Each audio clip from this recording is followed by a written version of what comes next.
লওকচোন মই কৈছোঁ নমস্কাৰ মোৰ নাম শ্ৰী প্ৰিয়াংশু নাও মই এটা কবিতা আবৃত্তি কৰিম কবিতাৰ শিৰোনাম অকণমানি ল'ৰা কবি জ্যোতিপ্ৰসাদ আগৰৱালা অকণমানি ল'ৰা থিয় ডঙা দিব খোজোতে থুপুক থাপাক পৰা কোনোমতে অকাই পকাই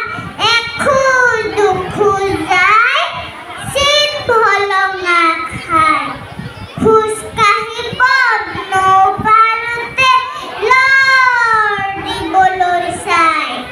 কান্দে ৰাতি পৰে পৰে দুখ নাপায় চিঞৰ ধৰে হহা কন্দা দুটা কথা এতিয়া মাথো জানে